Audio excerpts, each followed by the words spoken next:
चलो आज कुछ प्रॉब्लम सॉल्व करते हैं बाय यूजिंग फॉर्मूला। देखो क्वाड्रेटिक इक्वेशन हमको दिया हुआ है, उसको लिख देते हैं हम पहले। 5m² - 4m - 2 = 0। बाद में क्या करते हैं हम इक्वेशन लिखने के बाद में सबसे पहला काम क्या रहता है कि हमको जनरल फॉर्म में इक्वेशन होना है कि नहीं देख लो। पहले स्क्वायर की टर्म, बाद में 1 और बाद में कांस्टेंट है, तो it is in a general form. ये साइड में 0 भी है, ठीक है। तो फिर अगर वो स्टैंडर्ड फॉर्म में है या जनरल फॉर्म में है तो हम क्या करते हैं, उसको कंपेयर करते हैं। कंपेयर दिस इक्वेशन विथ, किसके साथ कंपेयर करेंगे? जनरल फॉर्म कौन सा? ax² + bx + c = 0। और अब वैल्यू निकाल लेंगे। a = देखो यहाँ पे x², यहाँ पे a है क्वाड्रेटिक कोएफिशिएंट, और यहाँ पे क्या है 5, विथ साइन लेना है 5। b = यहाँ पे देखो m के सामने क्या है, देखो यहाँ पे विथ साइन लेना है, ये -4, सिर्फ 4 नहीं लेना है, -4। फिर c क्या है? c क्या है? c देखो ये c, ये -2, ठीक है। फिर ए बी सी की वैल्यू निकाल लिए। अब क्या करेंगे, चाहे तो डायरेक्ट फॉर्मूला यूज कर सकते हैं या फिर b² - 4ac, ये वैल्यू हम निकाल लेंगे। ये b² - 4ac को क्या बोलते हैं? डिस्क्रिमिनेंट। ध्यान में रखना है, b² - 4ac को क्या बोलते हैं? डिस्क्रिमिनेंट। इसकी वैल्यू निकाल लेंगे। क्या आएगा b? देखो -4 होल स्क्वायर -4 इंटू a कितना आ गया? 5c -2, सो -4 का स्क्वायर कितना गया? 16। अब यहाँ पे मालूम है कि साइन का प्रोडक्ट ले लेना है पहले, माइनस इंटू प्लस, माइनस ये हो गया, और minus into minus, minus into minus क्या आ जाएगा? प्लस, यानी आखिरी जो साइन आएंगे यहाँ पे क्या आएंगे? प्लस। 4 × 5 20, अब नंबर का प्रोडक्ट ले रहे। 4 × 5 20, 20 × 2 40, 16 + 14 इट इज 56। सिंपल एडिशन है। तो ये आ गई हमारी b² - 4ac की वैल्यू। अब हमें क्या करना है? फॉर्मूला लिखना है। ये वैल्यू डायरेक्ट फॉर्मूले में पुट कर सकते हैं, लेकिन आसान जाना चाहिए, इसलिए अब देखो यहाँ पे फॉर्मूला है x = लेकिन जब हम x = लिखते उसमें वेरिएबल x है, यहाँ पे वेरिएबल क्या है? m है ना। तो x ना लिखते हुए हम क्या लिखेंगे? m =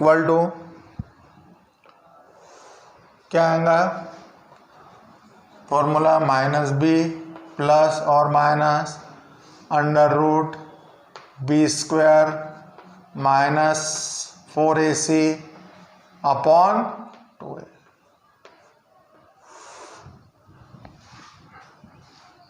अब वैल्यू पुट कर दो। -b की वैल्यू क्या है? -4, सो -4 प्लस और माइनस √b² - 4ac, इसकी वैल्यू कितनी है? 56 पुट कर दो यहाँ। 2 × a की वैल्यू देखो, a की वैल्यू क्या है? 5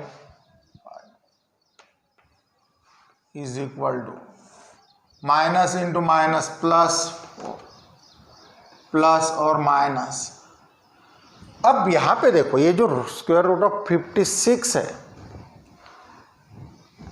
ये सर्ड है, इसको सिंपलेस्ट फॉर्म में लिखो। सिंपलेस्ट फॉर्म में लिखो है क्या लिखते, ऐसे दो नंबर ढूंढते हम जिनका प्रोडक्ट 56 आने को होना और उसमें से एक नंबर का स्क्वायर रूट निकालते आने को ना,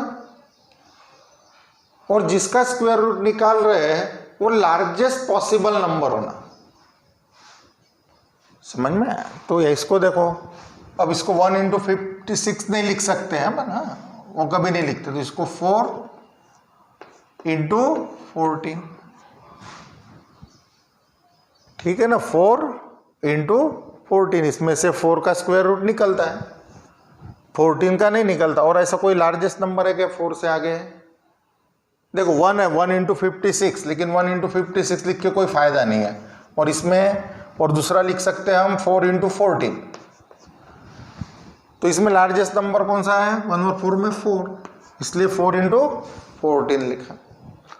अब तुम चाहो तो दूसरा आएगा कोई नहीं है, तो फिर 4 इंटू 14, ये पढ़ चुके हैं हम 9th में। 2 इंटू 5 10 इज इक्वल टू, अब 4 प्लस और माइनस, अब ये 4 का स्क्वायर रूट कितना गया? 2, और यहां पे क्या बचेगा?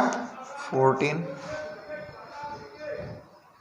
अब नीचे 10। अब यहां पे इसमें और इनको हम ऐड तो नहीं कर सकते आगे भी, तो क्या है, लेकिन देखो यहां पे अगर केयरफुली ऑब्जर्व करनी, जो चीज ऑब्जर्व करनी है उनको, देखो सिंपलेस्ट फॉर्म में लिख दिया, हाँ, square root perfect square number नहीं था इसलिए सिंपलेस्ट फॉर्म में लिख दिया।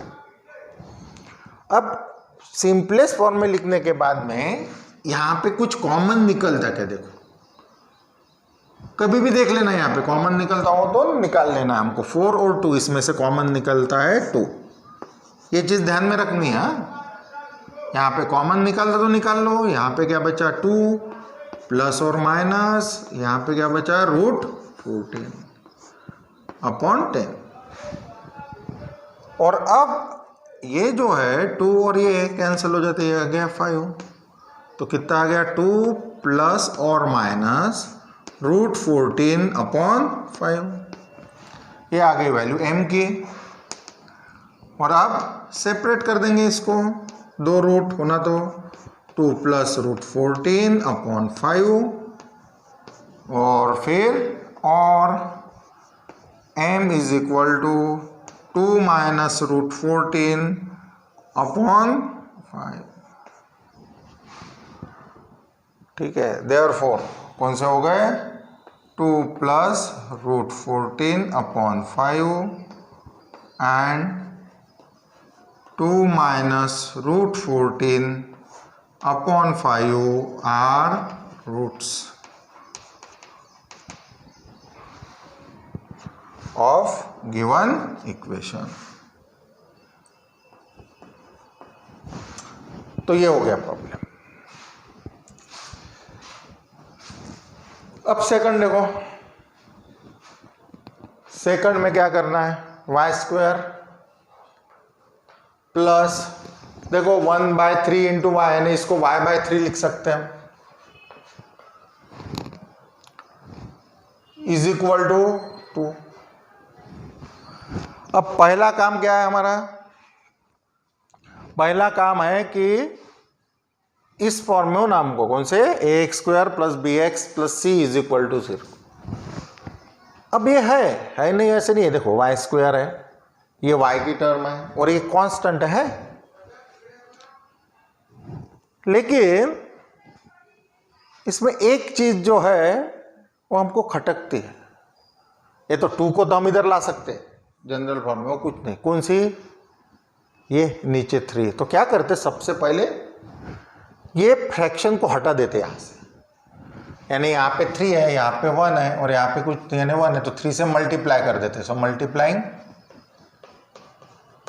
Both sides by 3। ये रख के भी हम स्टैंडर्ड फॉर्म में ला सकते हैं, लेकिन मल्टीप्लाई कर देंगे तो क्या आ जाएगा? 3y square plus Y is equal to 3 into 2 6। और अब जनरल फॉर्म में लेके आएंगे 3y स्क्वायर प्लस वाई 6 को लेके आए लेफ्ट हैंड साइड में -6 इज इक्वल टू 0।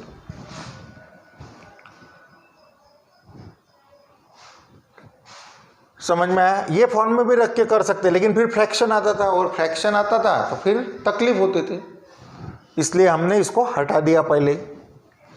कैसे हटाया? डिनोमिनेटर का एलसीएम लेके मल्टीप्लाई किया। अब क्या करेंगे? इसको कंपेयर करेंगे, कंपेयरिंग दिस इक्वेशन विथ